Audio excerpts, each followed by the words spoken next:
It's time to wake up. It's time to wake up. It's time to wake up. It's time to wake up. It's so lovely to see you all here on this very beautiful Berlin morning. I'm here to speak to you today about thriving together within planetary boundaries. Berlin, for me, represents hope in the unseen.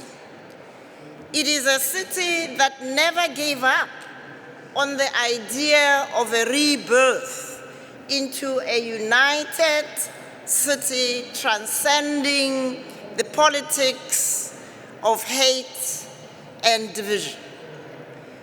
Berlin stands as a monument to the leadership of a man who was not a left-wing radical, but a courageous leader. This, for me, is what Chancellor Helmut Kohl understood, that too great a degree of inequality makes human community impossible. The reunification of Germany would not have been the success it is today without Helmut Kohl's insistence on solidarity taxes payable by those in the West who had benefited from post-war reconstruction and development.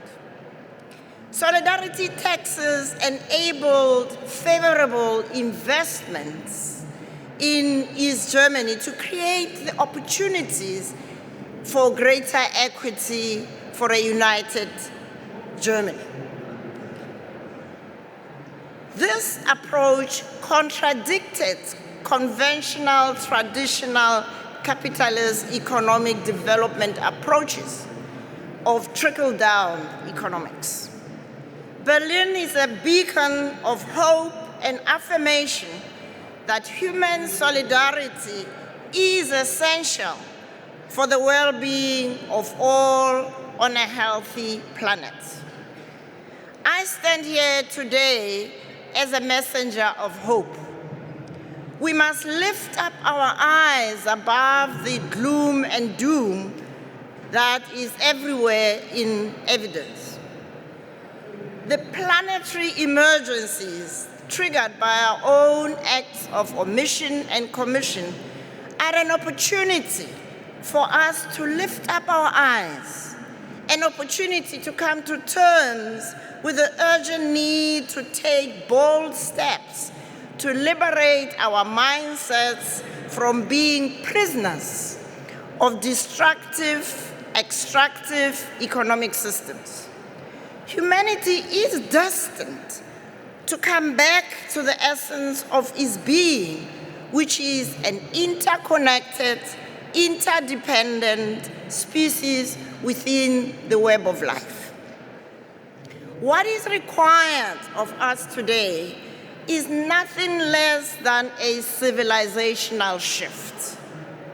Changing towards a reconciliation of our well-being within a healthy biosphere is not a technical adaptation, nor a transition to a variant of current systems.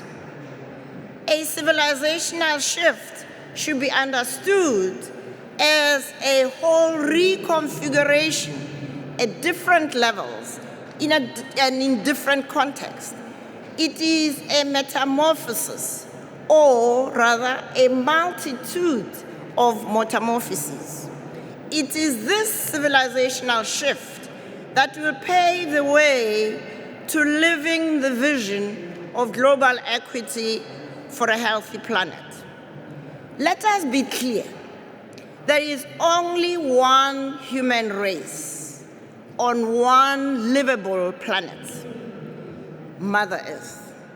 There is no other option available to us as a human race. Overcoming the us and them, which is a trap, requires engagement in multiple processes of mutual learning across the existing chasms of social status, geography, worldviews, knowledge disciplines and sectors, and generations. In my work at the Club of Rome and at the Global Compassion Coalition and within the Planetary Guardians movement and at the Global Commission on the Economics of Water, I'm acutely aware and encouraged by the many organizations and individuals who are already working for the emergence and consolidation of regenerative systems. You saw some of them honored here yesterday and the day before. Most often, these shifts to regenerative patterns are being forged in local contexts. The diffusion of these patterns is urgently needed, but the process must be different from conventional scaling up of the same recipes that have been successful in one place. Life has its own dissemination practices that we could designate collectively as pollination, a multitude of mechanisms adapted to local contexts. Universal applications of responses in varied contexts across the globe has often led to failures that leave those on the receiving end worse off than they were before. The recognition of pluriversality is essential to open spaces of possibility for mutual learning and the exchange of viewpoints towards a shared vision of the future. It is in such spaces that experiences can be shared and lead to fruitful resonances across contexts to set off widespread pollination.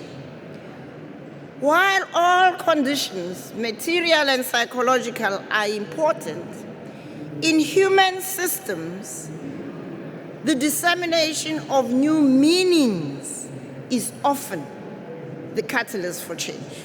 New meanings are powerful triggers to changing perspectives that lead to sustainable behavioral change. Robert Costanza, who is an economist and a member of the Club of Rome like me, in his latest book, which is entitled Addicted to Growth, Societal Therapy for a Sustainable Well-Being Future, he challenges us as a global society to acknowledge that we are hopelessly addicted to a particular vision of a global society, to acknowledge that that vision is not sustainable nor desirable. Constanza urges us to learn the lessons from addiction therapy and behavioral change in general. The key lesson is that we need to engage in conversations and activities that build an alternative, shared vision of a sustainable, equitable global future, essential for a healthy planet. Embracing such a future requires each of us to do the inner work that Aurelio Pichet, our founder at the Club of Rome, he defined that inner work as a human revolution. This is essential to liberate ourselves from the addiction to unlimited economic growth on a planet that has diminishing and limited resources essential to sustain life. My attention has also recently been drawn to the work of Marjorie Kelly and her recent book entitled Wealth Supremacy: How the Extractive Economy and the Biased Rules of Capitalism drive today's crisis. She opens the book with Arthur Miller's quote, which I think is very apt. And this is, an era can be said to have come to an end when its basic illusions are exhausted. It's another way of saying the emperor has no clothes. The era of capitalism is being unmasked. We cannot fix a problem we cannot name. Marjorie Kelly names the unnamed to lay bare the illusions that have kept capitalism alive.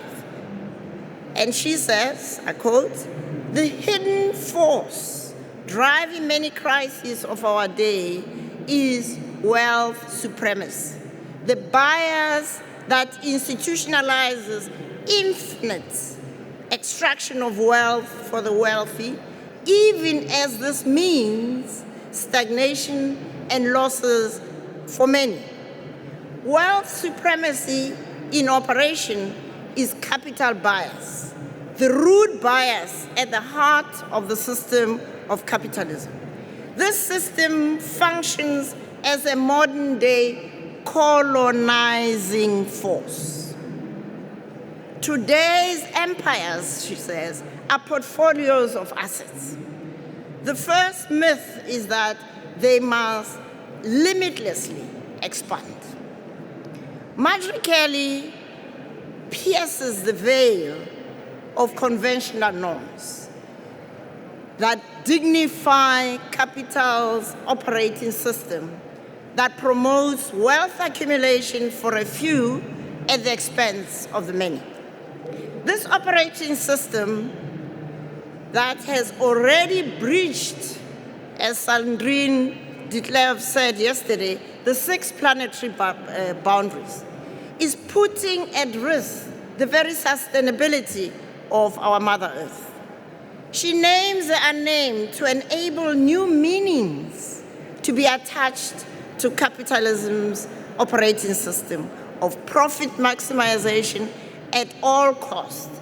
And she names this cultural pathology. Cultural pathology. This naming of the unnamed opens the space for humanity to embrace more life-affirming, democratic, equitable behavioral patterns of a civilization that creates livelihood for humanity in harmony with nature. So, what are the practical examples of effecting civilizational shifts? I'll name 3. The first is what we are naming the Earth Humanity Coalition. And this answers the question, how do we reframe research and innovation to catalyze the requisite civilizational shift? The Club of Rome's work has worked in partnership with the International Year of Basic Sciences of the UN to successfully champion the declaration of the Decade of Sciences for Sustainability, which will stretch from 2024 to 2033. This coalition is working to sustain futures through 4 main thrusts.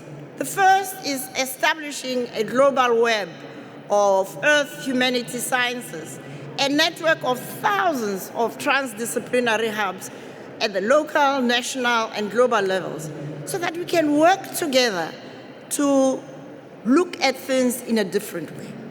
Second, it is supporting the emergence of a new culture of meaning, the well-being culture, grounded on leading-edge science and traditional and local wisdoms that remind us that we are essentially a relational species. Third, we need to reframe the agendas of funding instruments used by public and private sectors in the domain of research, innovation, and human development. And finally, we need to conceive of a set of credible, practical instruments of orientation to navigate the processes of transformation towards a sustainable development future. So at the Club of Rome, we are mobilizing these initial partnerships, but I invite you to join us. The second area of civilizational shift is the new generational contract. Can intergenerational collaboration help us shift to long-term regenerative strategies in business and in policymaking? Our answer is yes. And this initiative, which is developed in conjunction with St. Gallen's Symposium, aims to foster equity and mutual support between generations. We have seen that young people everywhere are more innovative, more willing to explore new ways of doing things. So we are creating ecosystems that will harvest and promote this.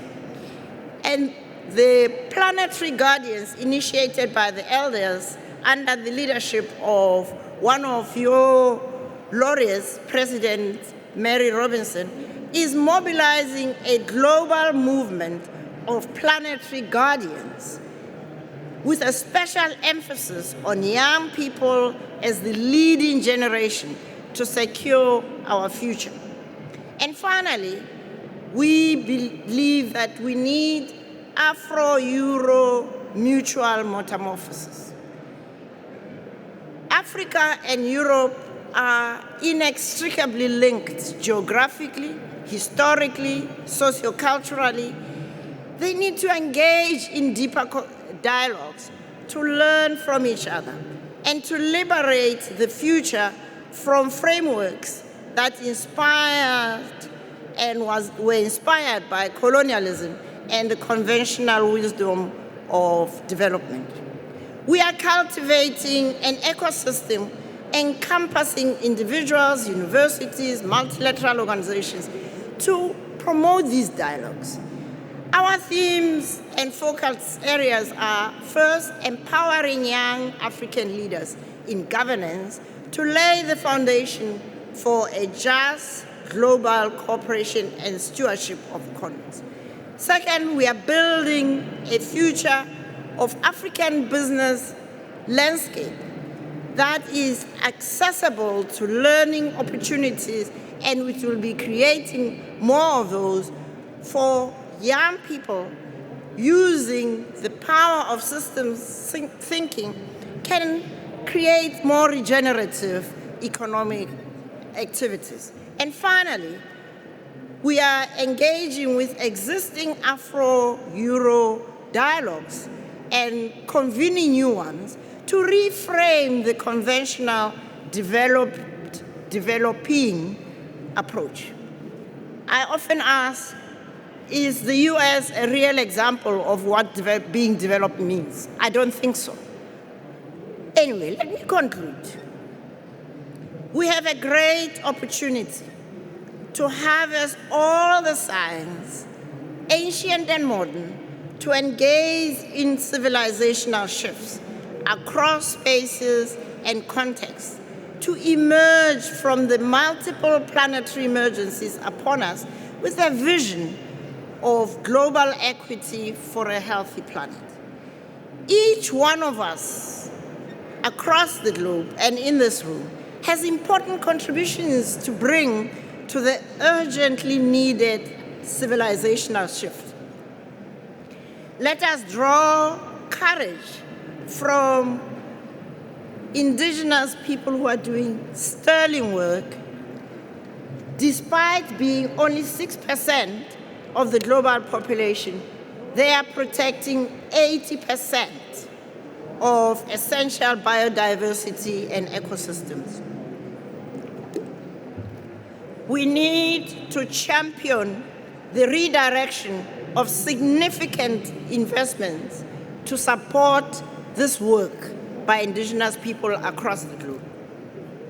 The ecosystem services rendered by indigenous communities set an example for us to learn how to work with nature rather than work against it. This is the civilizational shift needed to secure well-being for all and an equitable world and a healthy planet. I thank you.